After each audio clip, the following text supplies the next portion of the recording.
Hello, everybody. I think we're going to start now. My name is Maria Balinska, if I haven't met you already, and I'm the Executive Director of the US-UK Fulbright Commission. And I want to welcome you to this special lecture, Robert Burns, Black Lives and the Politics of Memory. As you know, this event is part of our farewell to our 2019-2020 US Fulbrighters, which in normal circumstances would have taken place in Glasgow. But instead, because of COVID-19, we're bringing Scotland and Scottish culture and Scottish literature to you, thanks to Zoom. And what's really great about that is it means that we can invite our alumni on both sides of the Atlantic to take part as well. It gives me a lot of pleasure to introduce Arun Sood. Arun is a lecturer at the University of Plymouth, as well as being a writer, a poet, a musician, and a Fulbrighter. As he puts it on his website, he was born to a Gaelic-speaking mother and a Hindi-speaking father. He's lived in the UK, the US, and the Netherlands. So it's no surprise that themes of identity, nationality, and memory inform his writings, and the research he did while on his Fulbright grant at Georgetown University on the Scottish poet Robert Burns. Tonight, he's going to be talking about Burns's influence on African-American protest songs and the relevance of that legacy today. So Arun, the virtual floor is yours. Thank you very much for that kind introduction, Maria. And before I begin, I actually just want to say a big thank you to Maria, but also Tom Chadwick and Rebecca Thurston, who have been working really hard behind the scenes to put this event together in what are difficult circumstances. So thank you very much. My own Fulbright experience in the US was memorable and transformative for me in many ways, and a lot of fun. And I developed professionally and personally from it. So I'm hoping that so first of all, it's lovely to be back speaking at a Fulbright event, but I'm also hoping that despite the difficult circumstances that you've all faced this year and the unforeseen circumstances, that you are in good health, and also that you have some positives to take away from a Fulbright journey, which in my experience was really positive and impactful. So as Maria said, Tom and Rebecca also informed me that quite typically you would have a farewell event in Glasgow or potentially Edinburgh. So it was with this in mind that they decided to keep some sense of locality in mind by inviting me to speak on some of my previous research. So previously and during my Fulbright year, I researched Robert Burns's legacy in the United States of America, particularly in the 19th century. But Robert Burns is, of course, probably best known or often referred to as Scotland's national poet. So I looked at the impact and legacy of Burns in the US, and it was this research that I conducted at Georgetown University and various other archival sites, which eventually resulted in the publication of my first book in 2018. So that's just how impactful my Fulbright experience was. But what I want to do today is to reflect on how aspects of this research, and in particular Burns and Scotland in relation to slavery, abolition, and contested histories, also speaks to some very current discourse. The international solidarity for the Black Lives Matter movement has linked the global with the local, as justice for George Floyd forces us to confront the structural and systematic racism in our own institutions, towns, and cities and countries. And similarly, our understanding of cultural and literary history should also require us to link the global with the local. And it's become more evident than ever that the way that we understand the past has implications for the politics of the present. And this is particularly true when we're deconstructing or unpacking or trying to understand the roots of racial inequality.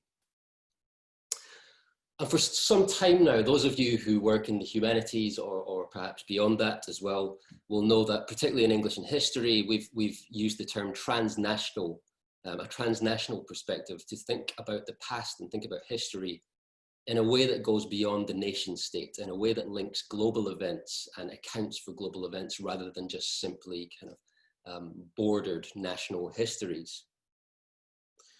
So while this is a presentation on Burns, who is predominantly known as Scotland's national poet, it also suggests how reflecting on his life, his works, and cultural memory forces us to reckon with a very global politics of memory and history.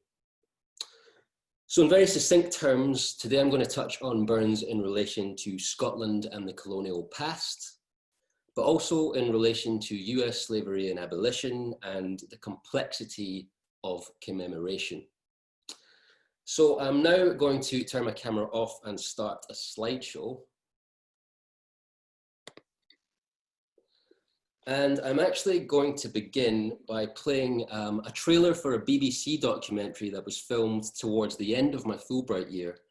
This was titled Burns in the USA, which featured aspects of my research. And this particular trailer features a segment in which members of the public in New York were asked to read the final verse from Burns's song, "A Man's a Man for All That." So if we could just play that now. Okay, so the verse comes from a song titled "A Man's a Man for All That," sometimes also known as "Therefore Honest Poverty," and it was written in 1795 by Robert Burns. Now, this song rallies against class inequalities, institutionalized power, and calls for independent minds to laugh and protest inequality. It aspires to a global sense of fraternity and an international solidarity, which, particularly in light of recent discussions, we have yet to achieve. Written at a time when Britain was at war with revolutionary France and facing the prospect of radical reform, there is also an implicit anti-monarchist undertone throughout, as it also embeds some of Thomas Paine's radical phraseology from his Rights of Man, which was, of course, a pamphlet being circulated in the period which broadly opposed hereditary power or forms of governance. In this context, then, Burns is not writing solely or explicitly about racial inequality or slavery, at a time when it was yet to be abolished in Britain and the US. And I'll turn to the issue of Burns and slavery in his own lifetime shortly. However, for now, I want to establish that if we fast forward some decades from when this song was written and into the American Civil War, so traveling across the Atlantic some 5 decades later, Burns's hymn to equality and brotherhood becomes incorporated and reappropriated into the African-American abolitionist cause. So if we move on to the next slide, and to a picture of William Wells Brown.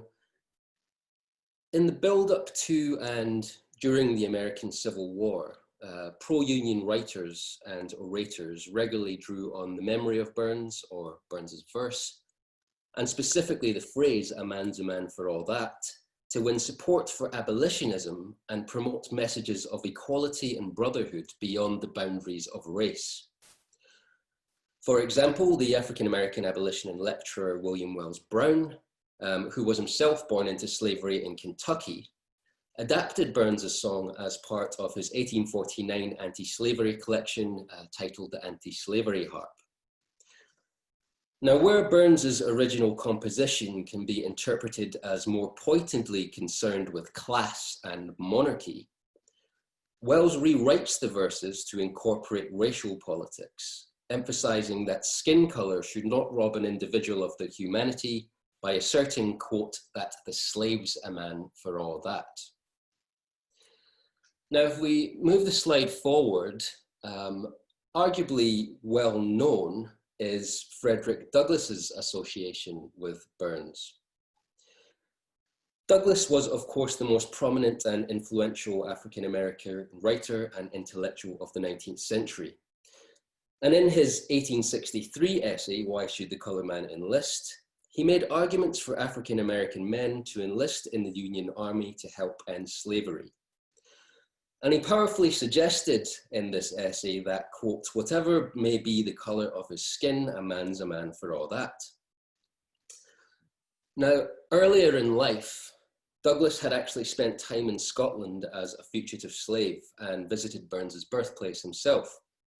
And I want to suggest that his ideological memory of Burns, as well as considering what it was Douglass was actually doing in Scotland, begins to broach the complexity of cultural memory and its relationship to national narratives, which can sometimes be problematic.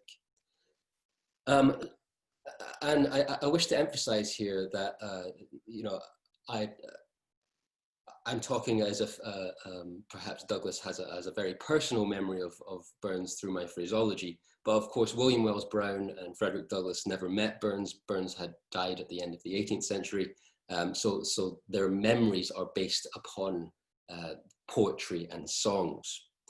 So I'll come to discuss Douglass's memory of Burns in just a second, but before I do so, I'm going to play another clip from the documentary that I mentioned earlier, just to provide some more context on Douglass and Burns. And this section was filmed while I was on my Fulbright year researching at the Library of Congress and also the Frederick Douglass National Historic Site Collection, which was his former home in Cedar Hill.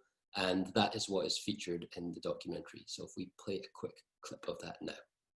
Okay, so I want to briefly touch on what Douglass was actually doing in Scotland in the 1840s before going on to examine how he remembers Robert Burns. Douglass was, like William Wells Brown, also born into slavery and later escaped and published his narrative of the life of Frederick Douglass in 1845. Upon its publication, his associates at the American Anti-Slavery Society feared that his heightened status would lead to recapture. And so he fled the US as a fugitive slave, sailing across the Atlantic to Britain in 1845. As an activist, his time in Scotland became more strongly associated with the Send Back the Money campaign. So if we move to the next slide, I just want to say a bit about what the Send Back the Money campaign in Scotland was all about. Now, although I don't want to stray too much from the subject of this talk by going into Scottish theological history, Douglass's campaign is worth highlighting, both in terms of understanding his memory of Burns, but also as indicative of one of the many ways that historians have worked to recover Scotland's historical links with slavery in recent years. In short, a theological dispute over church and state in Scotland, known as the Great Disruption of 1843, led to the establishment of a new congregation known as the Free Church of Scotland. In order to raise funds for this new congregation, its founders sent a deputation to the southern states of America to collect donations. And these donations were often collected from slave owners of Scottish descent. And so Douglass led the charge in condemning the hypocrisy of a Scottish church that was being financially bolstered by proceeds of a slave economy. So here I want to draw attention to how this context and Douglass's activism is important when considering how and why he drew on Robert Burns. So if we just move on to the next slide.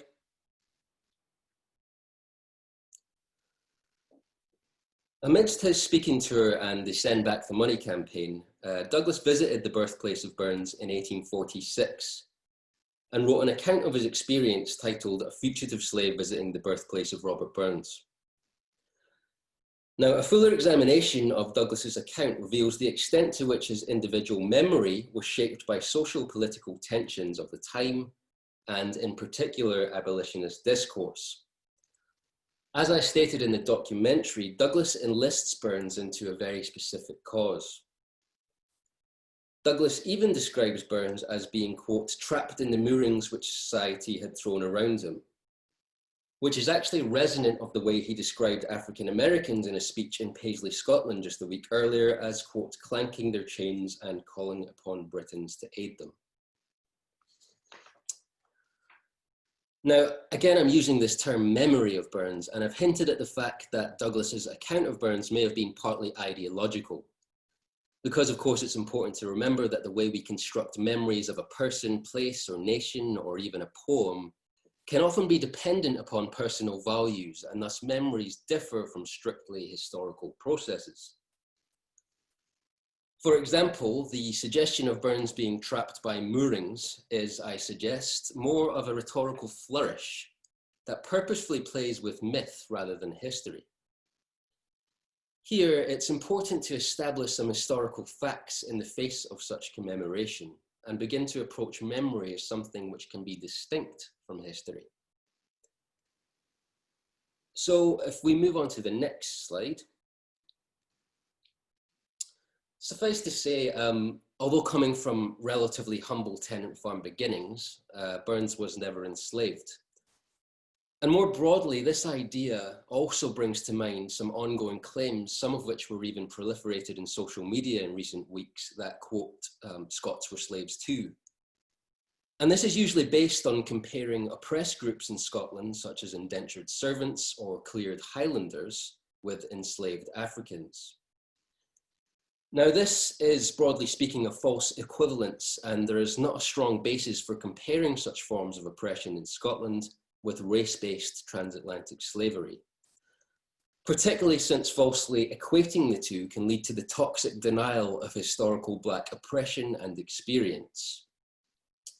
So while that's not to deny in any way the importance of these historical episodes, we do not need to necessarily collapse and compare them as a singular entity.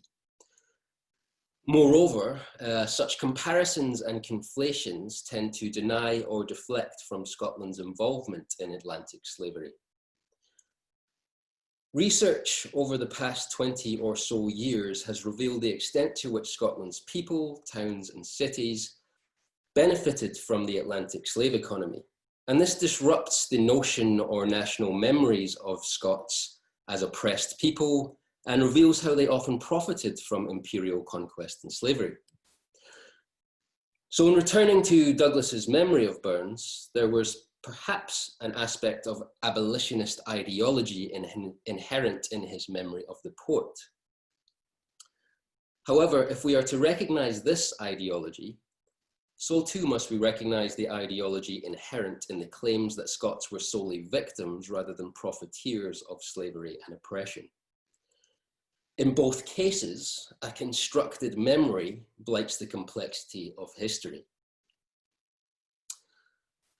So what I'm pointing towards is this nuanced difference between memory and history, and how the collective memory of, say, a nation such as Scotland is often ideological and uses history selectively and often partially.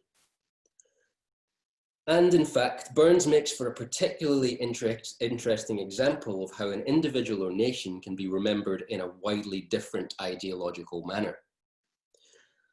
An extreme example of this comes through the fact that in the very same period that Douglass was championing Burns for the abolitionist cause during the American Civil War, so too were his songs, poems, and indeed reputation being appropriated by Southern groups who were creating their own memories of what the poet stood for or what his work stood for.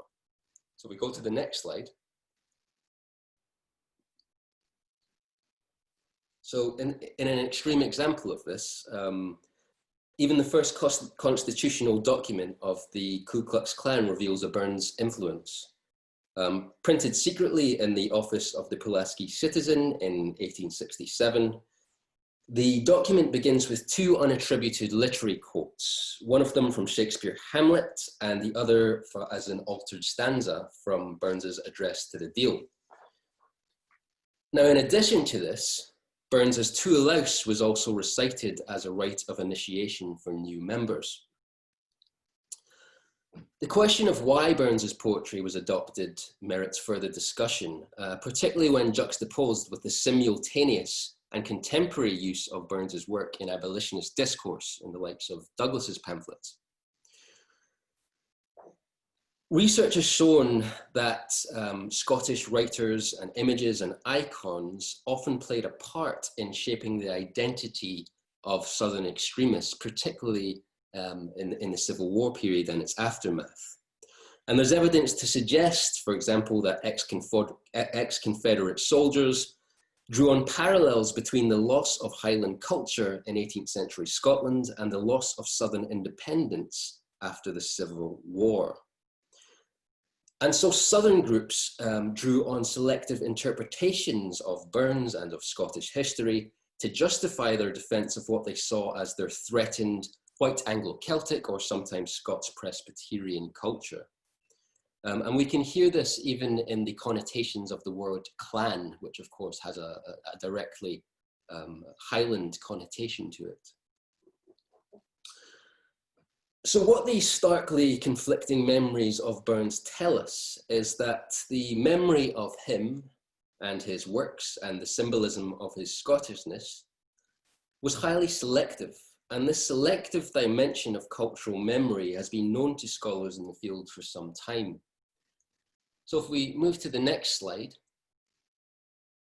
I'm now going to address the broad question of asking what is cultural memory? Well, the term cultural memory itself in the study of literature and history and humanities and other disciplines often refers to, broadly speaking, how memory or knowledge about past events, people, things, authors, texts are preserved through cultural means in any given space or place.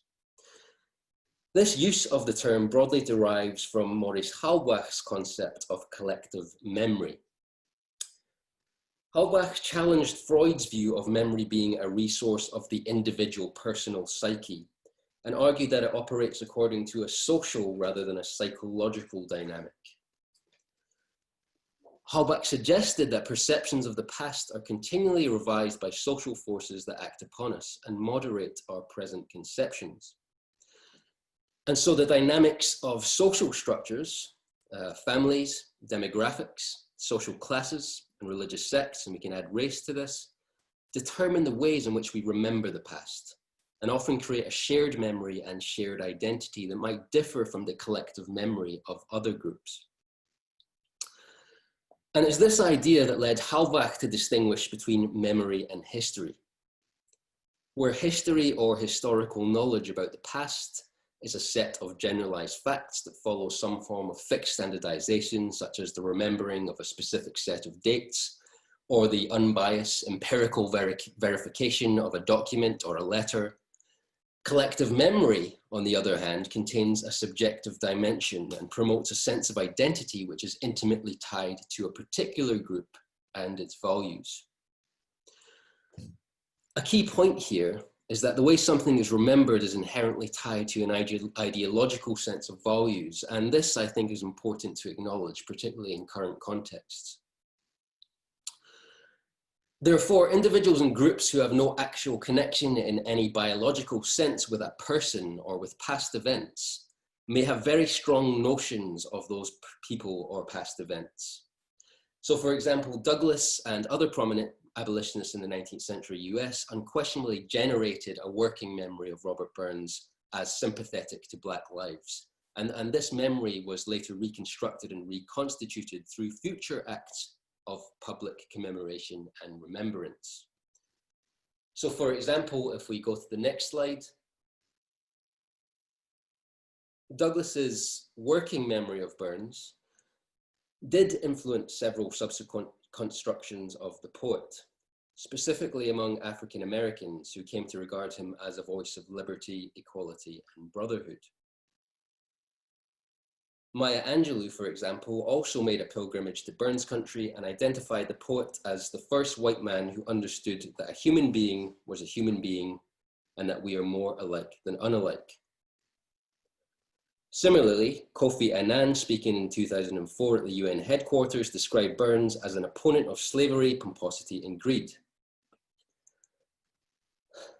Now, with the aid of cultural memory theory, we can begin to see the mechanisms at work behind the construction of such a memory.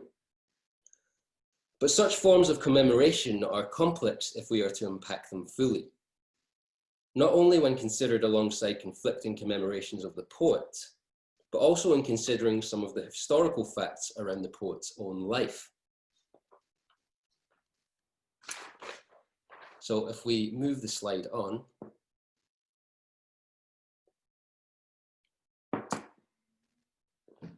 So most pointedly, for example, critical conversation has turned to the issue of Burns and slavery within his own lifetime.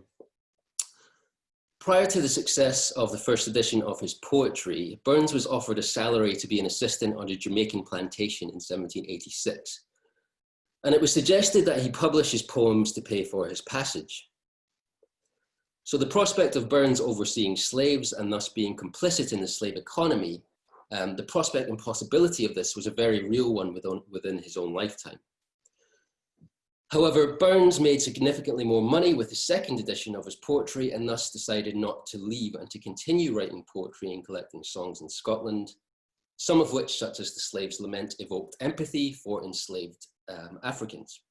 However, the fact remains that at one point he had booked his passage on the ship, the Nancy, but continued to postpone it, and then eventually decided not to go after making more money from the Edinburgh edition of his poetry. So the image or memory of Burns as a beacon of racial equality is of course complicated by this history of what might have been. And I'm going to play a final clip now from a more recent documentary which faces up to these questions and includes commentary from Jackie Kay, who is, if you don't know her, she's the current national poet, the current national macker, as we call it, of Scotland. She's the poet laureate of Scotland. And I should also mention that the clip of the song you hear at the beginning is a segment from the Slave's Lament. So if we play that now.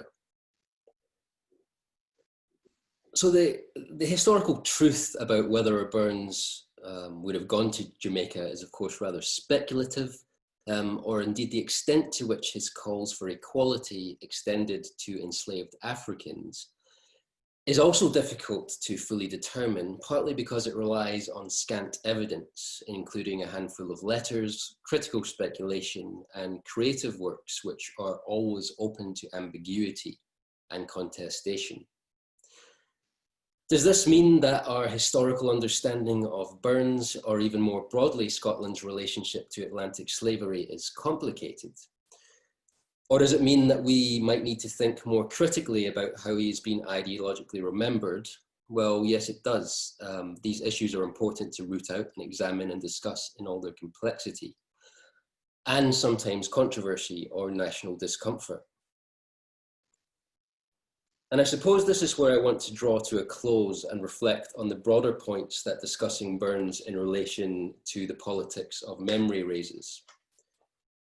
From the examples given today, it's clear that the ideological memory of individuals and events sometimes jars against the complexity of history. And indeed, that memory and history can become confused or blurred and approached without due consideration and nuance between the two. There has been much said of late about the so-called erasure of history. This was made explicit in some of the responses to the removal of statues caused by the fall of Edward Colston in Bristol, a known slave trader who had been commemorated and remembered as a civic hero until just weeks ago. And I think that sentence is worth repeating for dramatic effect. This was a known and explicit slave trader who was commemorated and remembered as a national and civic hero in Bristol until just a few weeks ago. Now, it was suggested by some that the removal of Colston's statue and other similar objects of commemoration across the country was akin to the erasure of history. However, as I hope to have shown just a little bit, if we consider the politics of cultural memory, it becomes clear that this is not, in fact, an erasure of history, but rather a fuller coming to terms with history and a recognition of the differences between memory and history, in which we no longer accept forms of commemoration which, ironically, have actually erased our full sense of history and context of the past. And that's where I'm going to end the presentation part of the hour. I want to leave up some suggested further reading there. It's a thin selection, but a selection that I think will be useful if anyone is interested in any of the points raised today. And thank you for listening very much. Okay, I'm going to come on video for the questions. Okay, and I'm coming back too, Arun, and I really want to thank you for this fascinating lecture, which reveals many, links between Scotland, Scottish culture, and the US, but also challenges us to think about the framing of memory and how history is told. I wanted to also say that, all these resources that you have given us, we'll make sure to put in, we'll put that on our site after the lecture. So I want to go to the questions, and so far it's interesting. There's some questions that are coming in about Robert Burns himself and his poetry, and others about Scotland. So starting with Robert Burns, from Philip Palios, who is in Dumfries, and he's asking why Burns?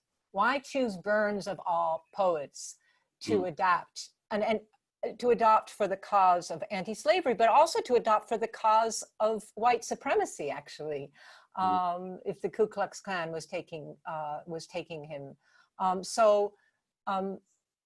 That's the first.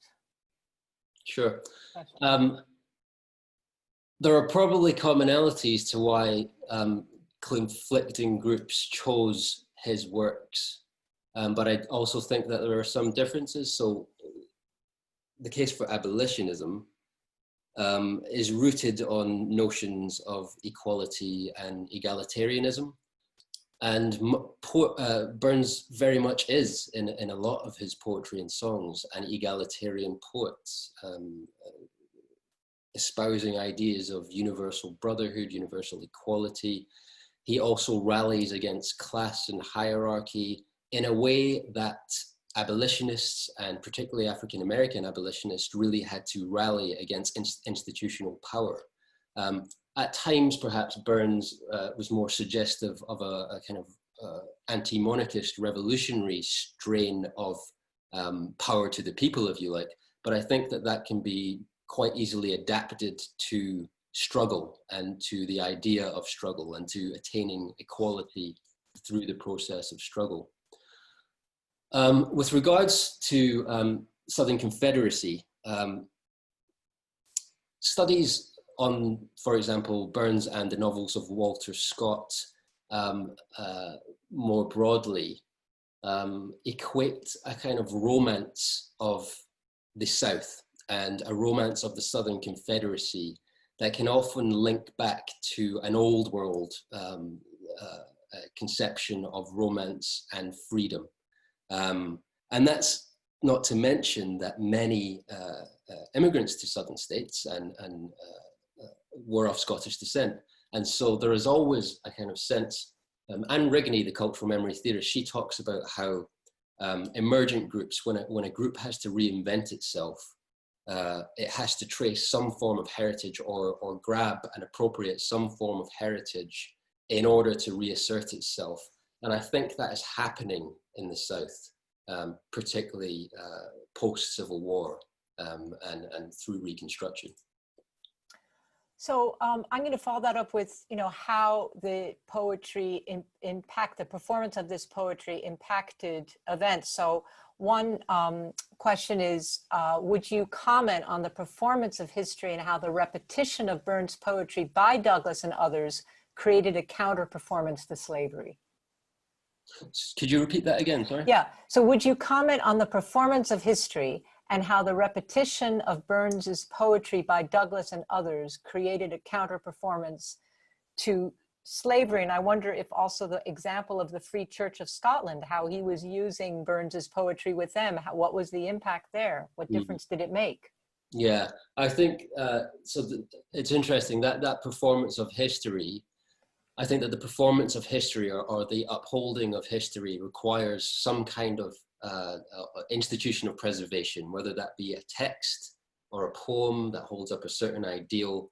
And I think that by repeating it or by drawing on it, by drawing on something that is said to tell us something about the past, does create a a new memory. It creates a counter-performance to slavery as being suggested there. So in my view, the repetition of Burns's poetry by Douglass absolutely creates a kind of a new version of historical remembrance of, it's maybe too broad to say the Scottish past, but certainly of Burns, in which his enlistment into this can draw wider attention, and it takes the performance of history, or the reconstruction of a memory, in order to further that cause. So, I'm just curious, what did the Free Church of Scotland, how did they respond to him to Frederick Douglass using Burns's poetry?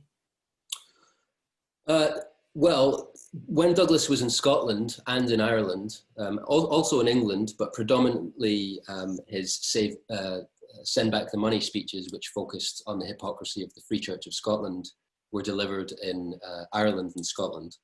He won widespread public support in towns and halls across Scotland, and it really created a furore and generated a lot of support for the cause. So the Free Church of Scotland came out of this in the period, looking like hypocrites, and they didn't come out of this well. So I'm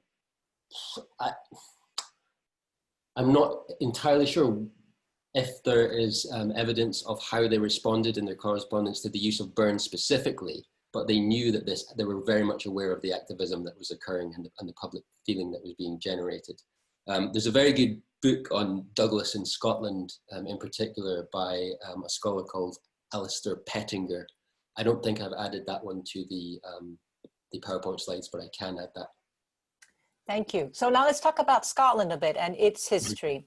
So a question here is, what Scotland are we talking about when we talk about those who benefited by slavery? Who are the people of this Scotland, and what percentage of the population are they? Mm-hmm.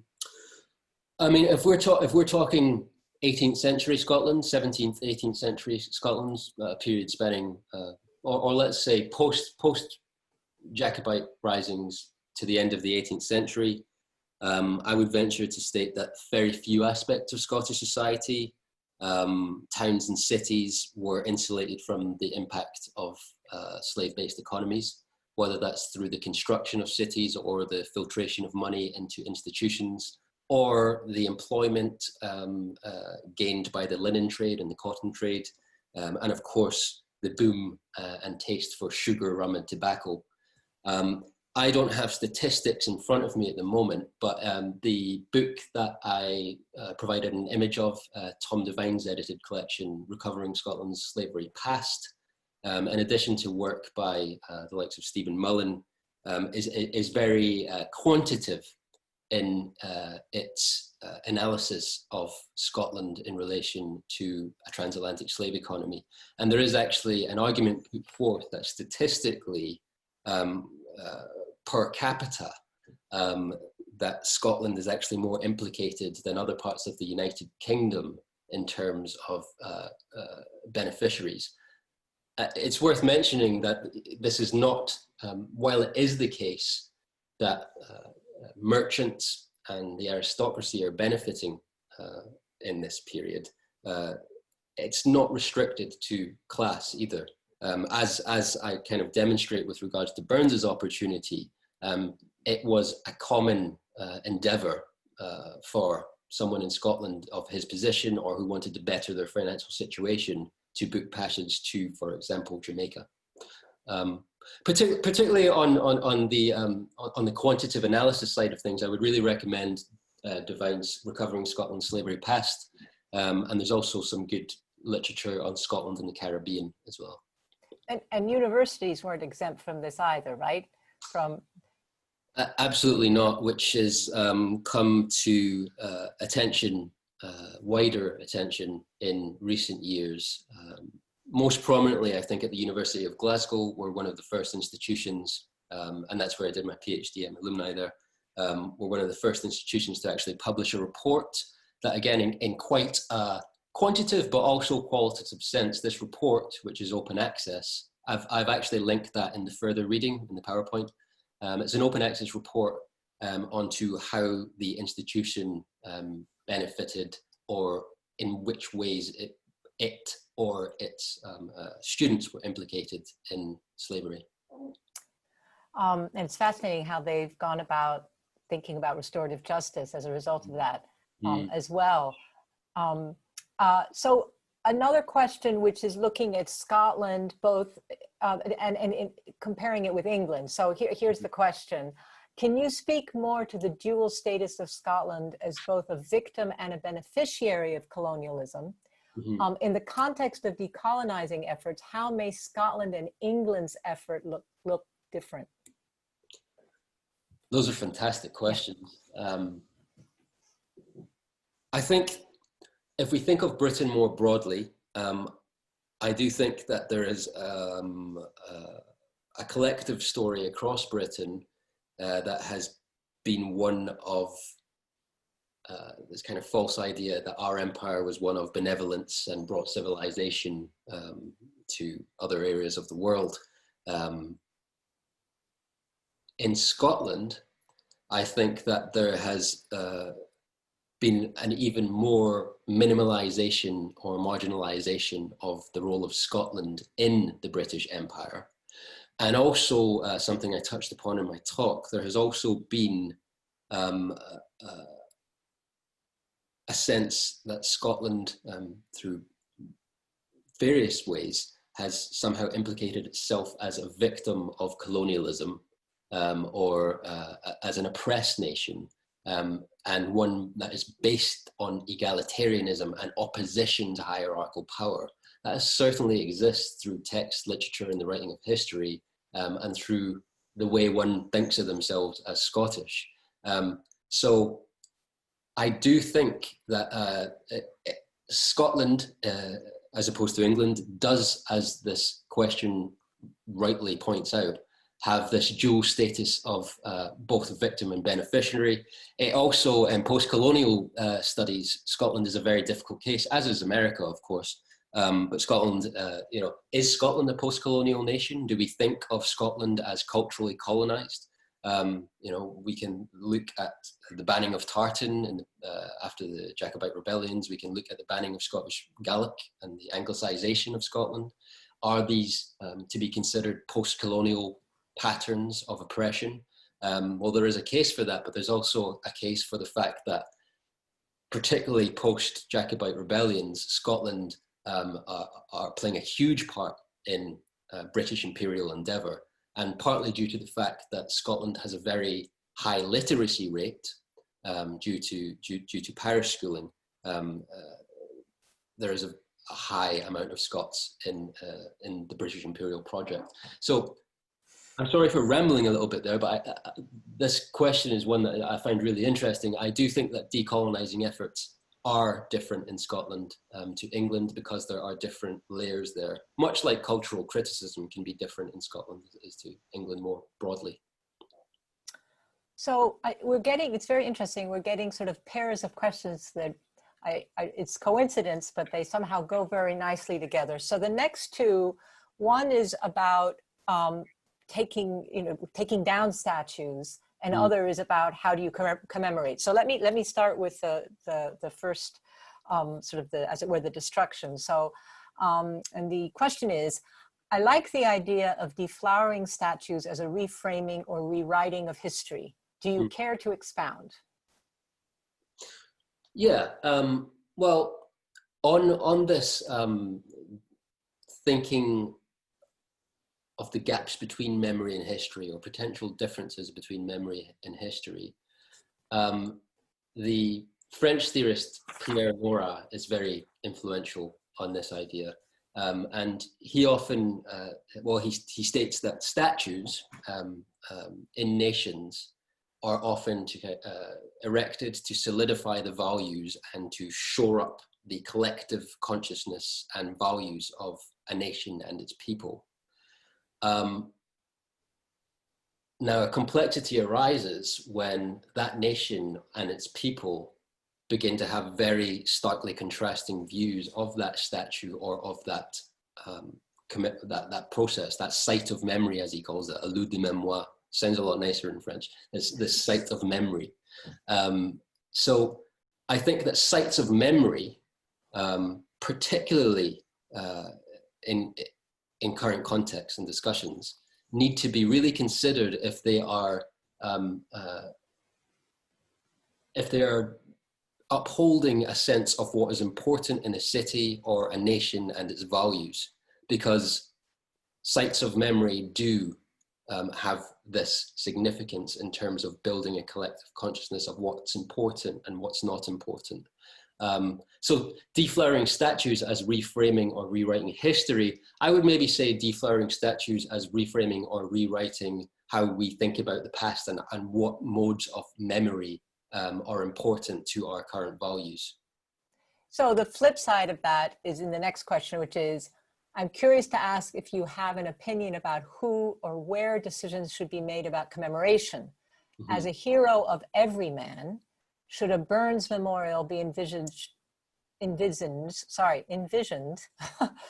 by a different artist or process than a powerful, wealthy, emblematic figure like George Washington, who was an enslaver, for example?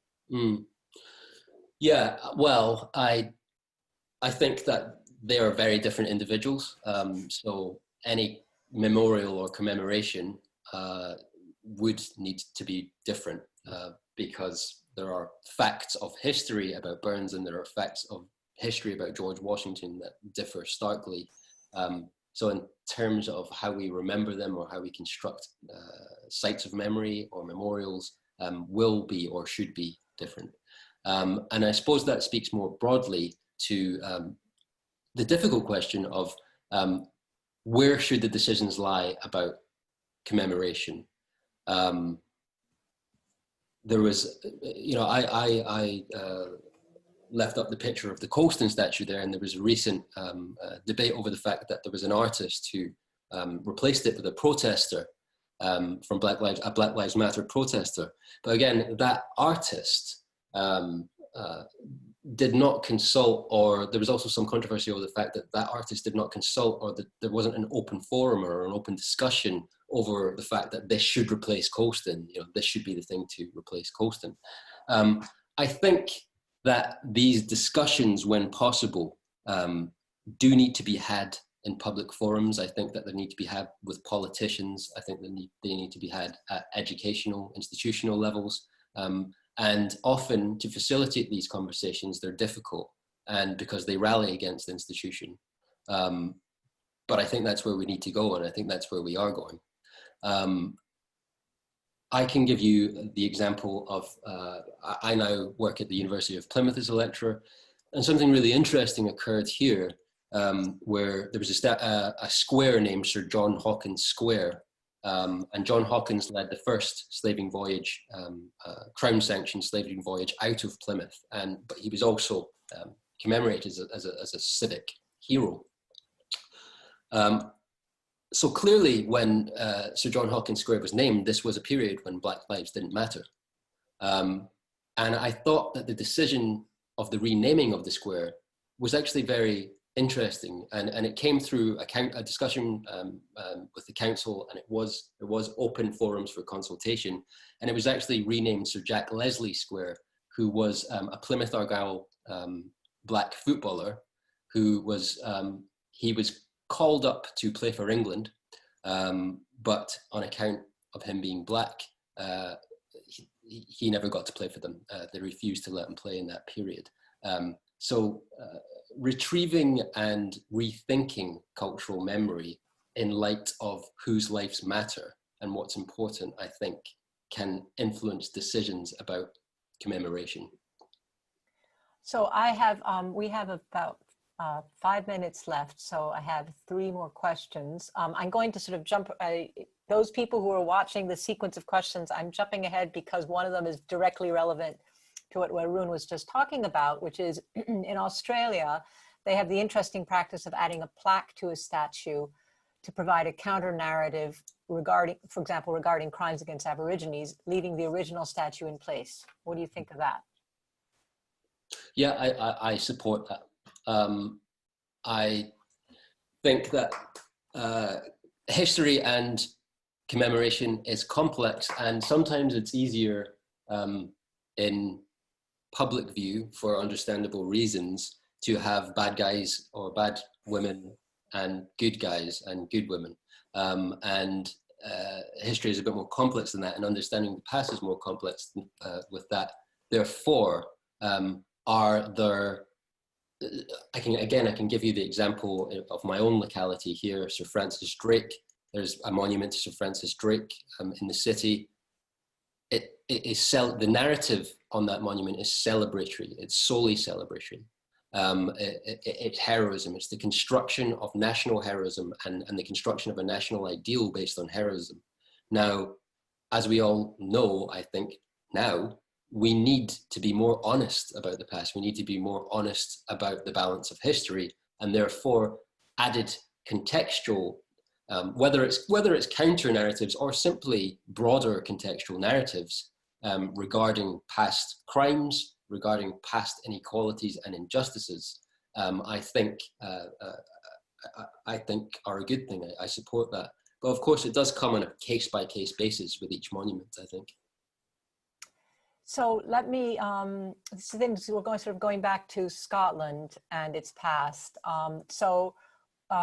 Isn't there a problem that you refer to Scotland as monolithic when it was riven by profound divisions? For example, bourgeois lowlands versus feudal highlands. Well, there's a problem if you really want to deconstruct the idea of what nationhood is and what a nation is. I don't think that there's necessarily a problem in discussing Scotland as a monolith in relation to the transatlantic slave trade, because I would echo what I said previously, and particularly in the 17th and 18th centuries, including the Hebrides, including the Highlands. I think that there were very little regions of Scotland that were unaffected by the transatlantic slave economy. So in that context, I think I feel comfortable enough referring to Scotland. But I absolutely take the point that there isn't even a monolithic language in Scotland, so we need to be careful about homogenizing. Okay, so the last question I think is very appropriate for last questions. It's a more philosophical question. It comes from Northern Ireland. Mm-hmm. Both Scots and Irish are keen to present ourselves as being for freedom. Yet, as you suggest, we need to acknowledge that we were beneficiaries of the slave trade and we later played roles in subjugating African Americans. How do we more openly acknowledge that we've benefited and ask for understanding? Yes, and that opening statement there speaks to the previous question, in which in Scotland and as this question points out, also in Ireland, I think there is an added layer in terms of the presentation of ourselves nationally as being subjugated, and particularly for freedom. And egalitarian in a Burns sense. So I think that is a very real fact and factor that we need to acknowledge, and it can be an obstacle in confronting legacies of the past. In terms of how we more openly acknowledge that, I think there is small steps in terms of more open conversations about race and racism in Scotland, and the legacies of empire in Scotland, and the legacies of the British Empire in relation to Scotland, and whether Scotland was colonized, or what the distinctions between oppressed groups in Scotland are, and the distinctions between transatlantic slavery. And then on a bigger institutional level, I think, for example, so one of my postdocs in Glasgow was doing some research for Glasgow museums about the wealth of Patrick Colquhoun, who founded the first museum in Glasgow, Kelvin Grove Art Gallery and Museum.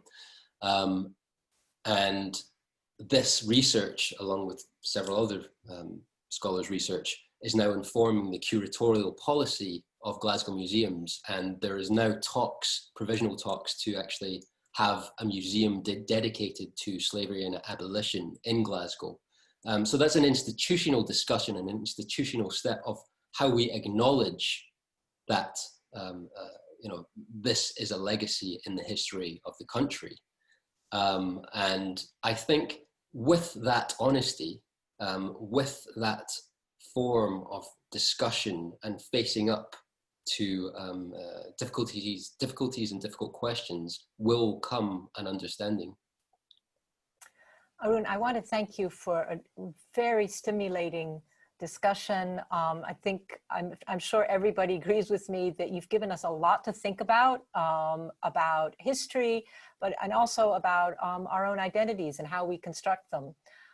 So I wish we were all together in a room to give you a round of applause, but I know that we give you a virtual one. Thank you very much indeed. Sorry, go ahead. Oh, sorry, I just want to echo my thanks to you for inviting me to speak, and thank you to everyone who attended and asked questions. I really appreciate that.